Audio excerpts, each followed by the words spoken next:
Spread the fire. Welcome back to SMWX, fam. And I'm often asked about books you can read to understand South African politics a bit better. On this channel, we spend a lot of time speaking to the people who are shaping South African politics, and I often analyze South African politics. But I thought for an entry-level audience, if you are trying to understand how South Africa works, what would be the 5 books that I would recommend for you? Maybe you're coming from outside South Africa and you want to understand South Africa, or you're living here and you want to just get your reading going. What are 5 books that can help you understand this country, especially its politics and its history in more depth? So I'm going to give you my top 5, and I'm going to kick off with a classic, one that a lot of people know about, but they haven't actually read. And of course, that is Nelson Mandela's autobiography, Long Walk to Freedom, published in 1994. Now, this book is a fascinating historical account of South African history because, of course, Mandela's life stretches through most of the 20th century. He's born in 1918, and his life and this book goes all the way up to 1994 after he's released from jail and negotiations towards a democratic South Africa have begun. And the book is actually broken into 2 large halves. The first half is everything building up to his incarceration. And then the second half is from his incarceration to his release, and then the immediate period after his release as he reflects on everything that's happening. And of course, this is an interesting story because you get to know about one of the world's most famous political figures and political prisoners. But what you don't realize is that you're also learning about South African history along the way, because of course, he's taking us through the different eras and moments that he is reflecting on historically in his life. So it kicks off with his childhood experiences as he is slowly understanding the world around him from the rural Eastern Cape.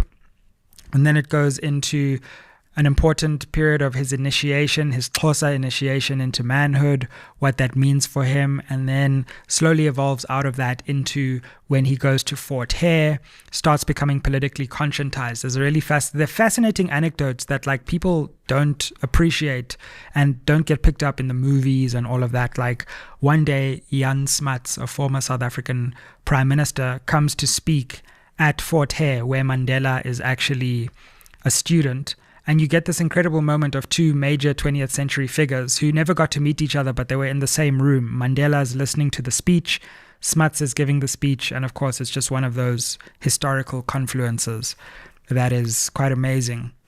And then of course, as he moves to Joburg, then you hear about his life and education, understanding the law, founding the first black law firm, Mandela and Tambo, and slowly he gets pulled into more and more political activism, becomes more conscientized, sees urban South African life and the inequalities of apartheid, and takes things forward from there.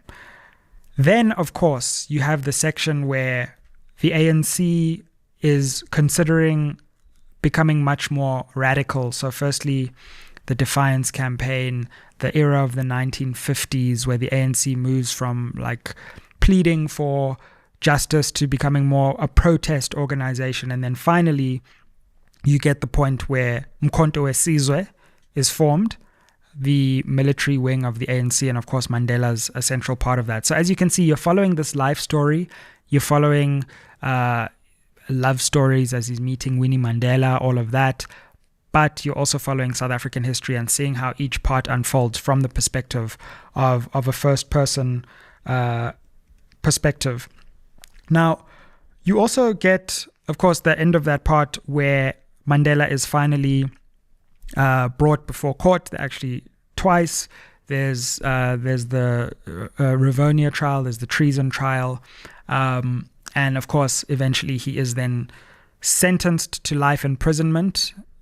They all thought they were going to get the death penalty, and so that famous line of, "It is an ideal which I hope to live for and to achieve, but if needs be, it's an ideal for which I'm prepared to die," really rings home because literally they all thought they were going to be sent to the gallows. And Mandela and his lawyers fight about that line, and they say, "No, don't say that. You're going to provoke the judge." And Mandela's like, "Look, I at this point I want to say that no matter what the risks are. So you get those intimate portraits of those moments in history, and that brings to an end the first half of the book. And rereading it, which I did this year, you actually pick up so many things that have either been forgotten in the historical memory or just figures, people. Sisulu, how he helped Mandela and Tambo to found their law firm. Just the judges, the prosecutors in these cases, the brave lawyers who represented Mandela, George Bezos, people like Bram Fisher, Sidney Kentridge. Just there's so much color to what South African life was like in the build-up to the 1960s and that generation. And then, of course, the book changes and it becomes a very different story. Now it's not about the hustle and bustle of politics and resistance politics under apartheid, the apartheid government getting stronger and cracking down more. It becomes this prison memoir because suddenly the gates slam behind Mandela in the second half, and now they are flown to Robben Island, and then suddenly the reality dawns about how isolated they are.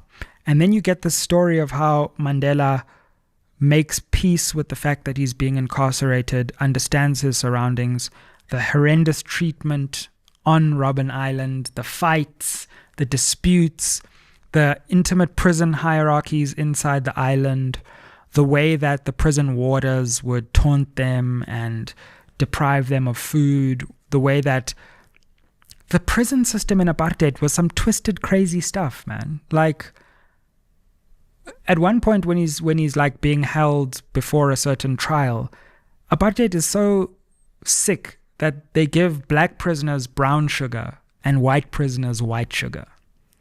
Black prisoners have to wear short pants because they are boys, and that's one of the way that racism always manifests itself, the infantilization of black people. So people are called boys when they're actually men, and they were forced to wear short pants in prison, and white prisoners were allowed to wear long pants. So you just see the twisted nature of apartheid in full view as well. And of course, when we get to the prison memoir part of it, you see how just the longing. Like he says he got like two letters a year at some point, and he speaks about his visits, and then eventually you have the moment where they are suddenly moved from Robben Island, first to Pollsmoor, I think it is, and then eventually he's at Victor Verster, and how the negotiations start, how he's kind of isolated and separated after he has an operation, and then he's put in a cell, and then with Kobi Coetzee, they start to find each other, but the ANC is skeptical about all of this, and eventually, we have the democratic South Africa that we have now. So, of course, like any autobiography, there are ways in which it might not reflect the complete truth, but if you really want to understand South Africa in all its depth, I would fully recommend starting there. And it might sound cliche, but it's funny how few people have actually read this book. They may know about it, but there's a lot to learn. It's a long read.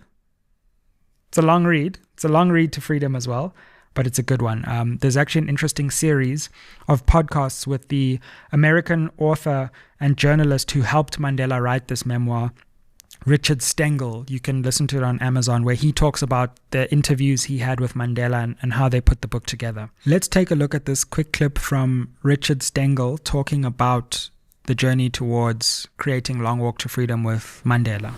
In working with Nelson Mandela on his autobiography, I realized he had one grand vision that animated him his entire life, which he never deviated from. And that was allowing his people to have a voice and determine their own destiny. Cool. So that's number one. Number two, having spoken about Smuts, is Bongani Ngqulunga's Under Smuts' Rule, Jan Smuts and His Impact on Black South Africans. Now, this takes a look at Jan Smuts, former Prime Minister of South Africa, someone I just mentioned in the Mandela story. But again, this really looks at the first half of the 20th century. So kind of everything before apartheid, because Smuts dies in 1950, 2 years after the National Party ousts him from government and ushers in the policy of apartheid. And here, not only do you get to see how Jan Smuts works, how South Africa plays a role in the First World War, in the Second World War, on the side of the Allies, how Smuts goes from being a Boer general fighting in a war against the British in South Africa to eventually going on the side of the British and fighting with them in 2 world wars, being lauded by people like Churchill, becoming the Chancellor of Cambridge University, becoming one of the key authors of the League of Nations and then the United Nations, and being one of the key architects of a new world order after both world wars. So he's obviously a very important global figure, but his main setback and his main historical failure is the way that he mistreats black South Africans, throws them under the bus, agrees to remove the franchise from black people in the Cape, and always basically makes sure that when the question of black political rights comes up, he turns a blind eye. So it's a nuanced account of Smuts' life. It acknowledges his brilliance, his eminence in certain fields, but also his distinct and serious moral failings. And Nqulunga is a brilliant author. He's the winner of the Alan Paton Award for his first book, the man who founded the ANC, about Pixika Isakaseme. Now he turns his attention to a colonial South African prime minister and the role he plays. And he says the 2 most important figures in South Africa in the 20th century from a political perspective are probably Smuts and Mandela. So if you understand those 2 people, you understand pretty much most of the preceding century, which lays the context for where we are now. So number 2, Bongani Nqulunga's Under Smuts' Rule, and that was published in 2025. Let's take a look at this insert from the interview that I recently did with Bongani Nqulunga on this very book. I've always been interested in Jan Smuts. I've always been interested in South African politics and South African history, and just trying to understand how we got to where we are and why we became a society that we are. So that was one of the main reasons. As I have said, you cannot address that question without coming to terms with the contribution of Jan Smuts. And so there's always been that interest in Jan Smuts, particularly from my side. So I've been visiting the Smuts Museum in Irene, in Pretoria for quite a while. And what was quite remarkable for me is that I'll get in there and I'll look around the walls. There are photographs of Jan Smuts with all of these world leaders. There was just no black people. I was like, but here's the guy who shaped the trajectory of this country. And he was a prime minister twice, from 1919 to 1924, and from 1939 to 1948. A prime minister of a country that is predominantly black. And yet when you go to this museum that commemorates and celebrates his life, the majority of people that he led are not there. They are not. So I was like, actually, we do need to write a book about how black people experienced South Africa under the leadership of Jan Smuts.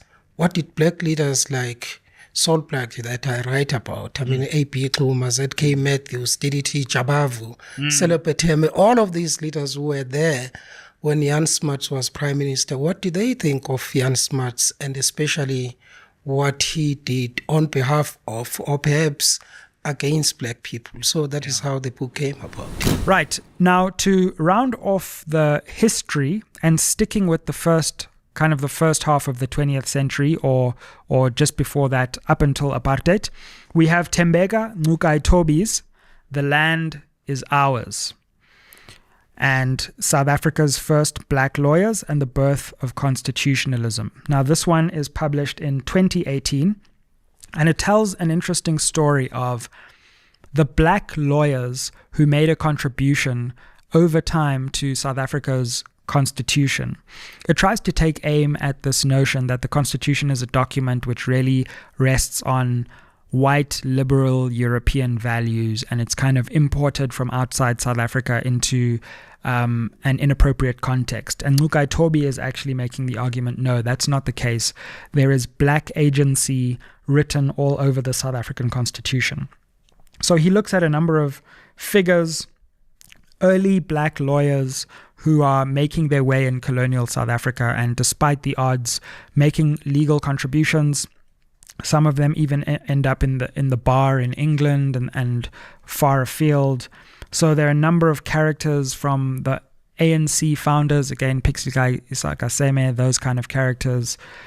Richard Msimang, another lawyer who was central to the early 20th century legal figure, helps with ANC constitution writing. And so you kind of get into the minds of those black lawyers who are trying to resist colonialism and ensure that there are equal rights for all people.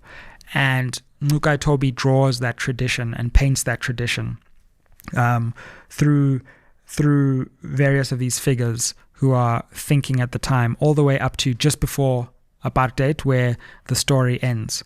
And the reason why this is important is obviously because it helps you understand South Africa's legal system. It helps you get the context of South Africa's constitution, but it adds further depth to that first half of the 20th century. So let's call it the Smuts period, and also just before. So kind of from Rhodes to Smuts, what was happening in South Africa before apartheid.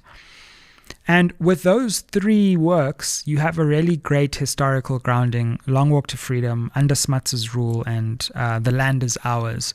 You now know a lot of the history about how South Africa got to where it got to, and also the apartheid period through Long Walk to Freedom as well. Let's listen to Tembeka Ncukai Tobi speaking about how this book came together and its importance. I wanted to know whether or not there are no black voices behind these ideas of equality, of justice, of freedom. And initially I thought perhaps I would find some black voices perhaps in the 70s or the 80s.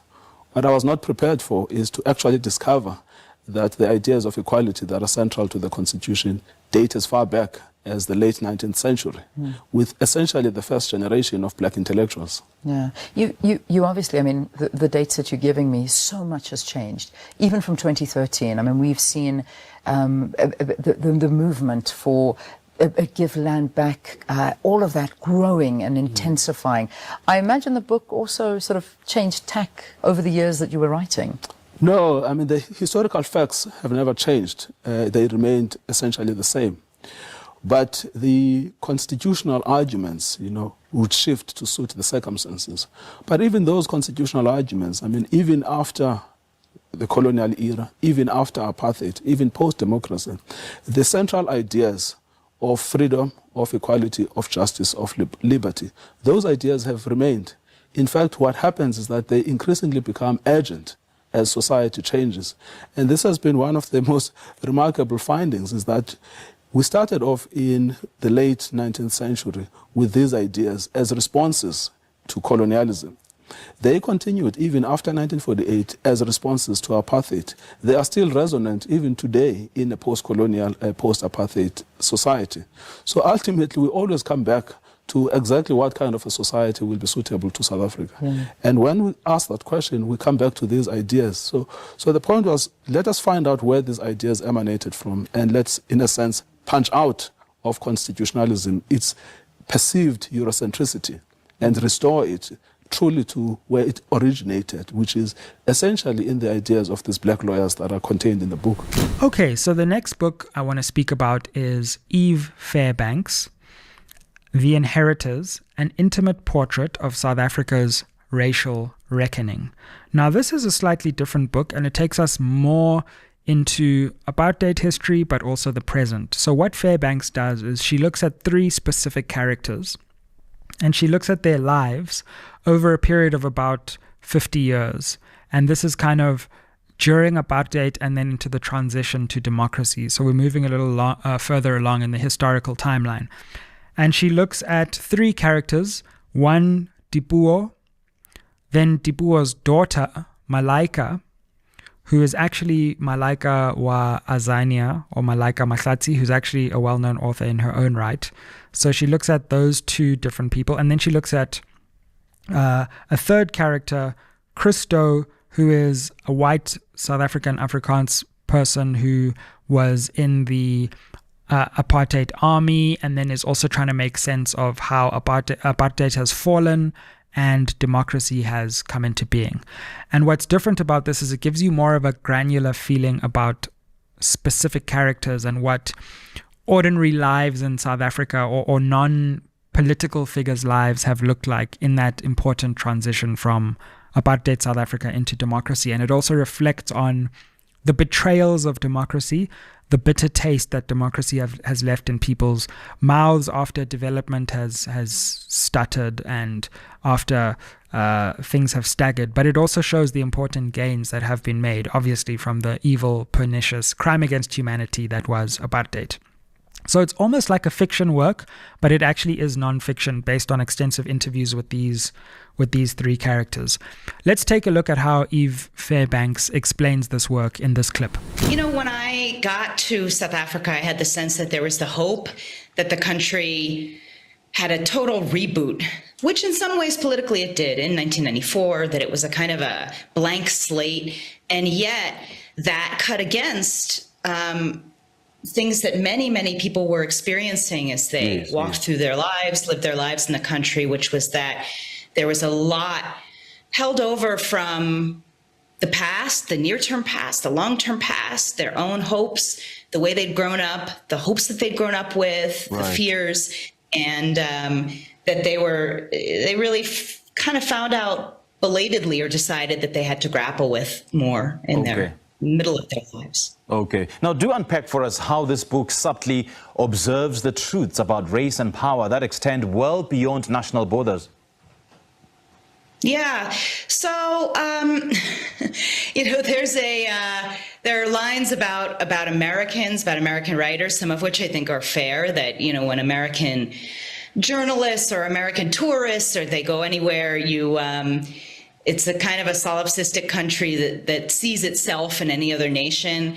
I think that South Africa and the US, they have a lot of very distinctive parallels. I sometimes feel that there's very few countries in history in the world that have so many kind of parallels between their history on race, their history on colonialism, their just kind of spirit, their sense that the country should be a redemptive project for its inhabitants. So I think that both of these countries, in terms of crossing national borders, reporting across cultures, have a lot to learn from each other. The US has a lot to learn from South Africa, but also vice versa. And some of those parallels are drawn out in very specific ways in the book. Okay, and last but not least, shameless plug from the author, the new apartheid, Sizwe Mpofu Walsh. Yes, that's me. And this book is more of a look at post-apartheid South Africa and the current political crisis that South Africa faces. So the new apartheid, bit of a provocative title. The subtitle is Apartheid Did Not Die, It Was Privatized. And what I do in this book is I take a look at how, although South Africa has reached a democratic status, and although formal and political apartheid has been vanquished, the imprints of apartheid are still very much present in South African life. And what I do is try to meditate on what is apartheid, what does it actually mean, because it's actually a very nuanced and complex idea. It's not just segregation or separation. It's what I call intimate separation. So at the same time, the political community is pushed together, very close, often sometimes in the same household, people of different races. You know, you'll have a domestic worker and a white person, for example. So it's not full segregation because people are very close together, or racial networks or racial segregation is very packed close together. So it's intimate, but it's separate. People never quite integrate in the same way as they would in a normal society that wasn't subject to this kind of systematic racial oppression. And so I look at various after explaining that, I look at various spheres of South African life and try to explore this idea of the resilience of apartheid despite the fact that it has been abolished in law. So I look at spatial segregation, the way that cities still map onto apartheid patterns of segregation. You still have black townships, you have Indian areas, and then you have white suburbs, which are beginning to desegregate, but not as fast as you would think. But there hasn't really been any attempt to fundamentally deal with those spatial, racial separations. Then I look at the law, and I look at how, despite the fact that South Africa has a progressive constitution by international standards, the system of apartheid has in many ways been able to circumnavigate constitutional constraints. And I speak about some of the residual weaknesses with the constitution in not being explicit enough about dealing with apartheid. For example, it doesn't even mention the word apartheid. Then I look at wealth, and I look at how wealth has been preserved in the new apartheid, as I call it. I look at technology, and I look at how algorithms and the increasing digital world actually sometimes reinforces patterns of segregation rather than breaking them apart. And then finally, I look at technology. I look at punishment and the criminal justice system. And with recent allegations around the criminal capture of the criminal justice system, I also look at how that system has failed to really break free of basically being a system that just incarcerates black men. And you would think with South Africa's serious crime, prisons are filled with people who are committing serious crime. But actually, that's not the case. In South Africa, a lot of prisons are overcrowded with people who have committed non-violent, trivial offenses, and serious criminals have actually not been apprehended, as we have seen. So the new apartheid is really an attempt to reconceptualize where South Africa is and to say, let's hold our horses on this narrative of South Africa breaking free completely from its apartheid past. Of course, there's also new stuff happening, and apartheid isn't always the appropriate analogy, but it's a word that can't be forgotten. So please do pick up this book. I'm very proud to say that despite it being published in 2021, it is still selling very well and generating important debates and discussions. An honorable mention for Karen Dolly's work, which looks at the way that criminal syndicates have penetrated South Africa, and this is actually deeper than just South African syndicates.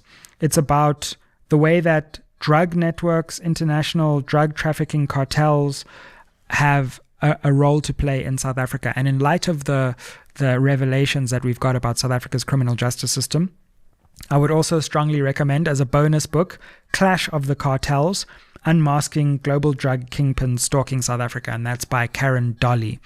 And we actually interviewed Karen Dolly on this channel about her book, so please take a look at what she had to say about it here.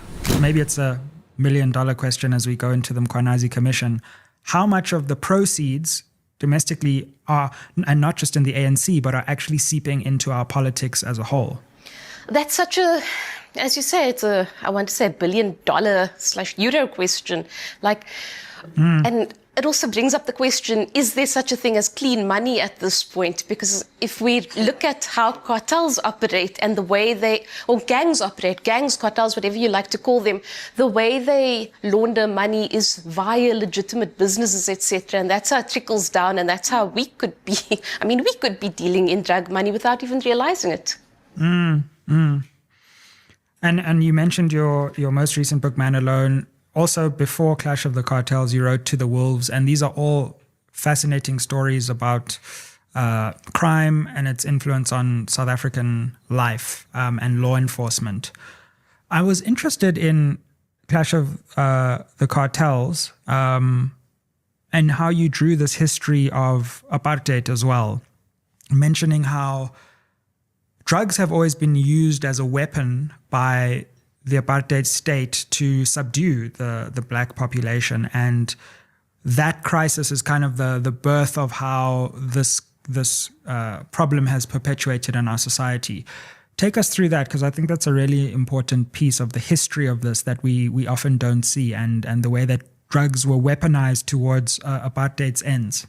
Absolutely. So there are documents, TRC documents that go into this. That's the Truth and Reconciliation Commission. But yeah, if you speak to people over the years, police officers, residents, even individuals who became gangsters and who have either spent time in prison or went on to spend time in prison, they'll all tell you that under apartheid, it was known that the apartheid government was manufacturing and spreading out drugs, okay? It's believed that some of that, for example, Mandrax, which is a sort of a downer, subdues you, was to be used, or there were chemicals to be used for crowd control, keeping people subdued, keeping them under your control. What's really key here is that when we look into drug trafficking conduits going way back, there's this constant, I don't want to say suspicion, it's stronger than suspicion, but there is this understanding that certain gang bosses, particularly here in the Western Cape, paired up with under apartheid police officers. And it's almost a replica of the suspicions and accusations we're seeing now, that these gang bosses paired up with police officers and they were used to sort of spread out drugs and use their networks, their gang networks, to disseminate and distribute what they were basically tasked with doing. And that's one thing that's really stuck with me through all the books, is that we see the same suspicions, the same accusations, the same claims, the same beliefs that existed around the 1990s still exist today, even with the Commission of Inquiry that is about to start. It's startling that the same accusations, especially in the Western Cape, because that's where I'm from, that's what I've focused on mainly, but we've had police officers saying it before. We've had court cases where you've heard that in the 1990s, a police officer alleged that organized crime suspects were paired up with politicians and figures in government. That police officer then gets sidelined. And whether that police officer is speaking truth or spoke truth or not, the fact remains is that the very same suspicions that existed back then are still in existence, which suggests that either something didn't end, these crimes were being committed and they were sort of inherited, or I don't even know if there is a second option. It just feels like this is the situation we're in is such a long time coming. So fam, I hope that helped you out with a number of books that will help you understand South African politics. There are so many other ones. Check out a lot of the interviews I've done on this channel. Jeff Wick's book about Babita Deokaran's assassination. Kyle Cowan speaking about criminal syndicates in South Africa. Mandy Wiener, the start of the GNU and how those negotiations happened. A lot of those are also important works. But these 5 plus the bonus are a good way to start. Like, share, subscribe. These are some great gifts to get for people who are interested in South African politics, and for yourself if you're interested in updating your knowledge on South African politics and history. Hope you have a good one. Like, share, subscribe, and I'll see you on the next one. Bye.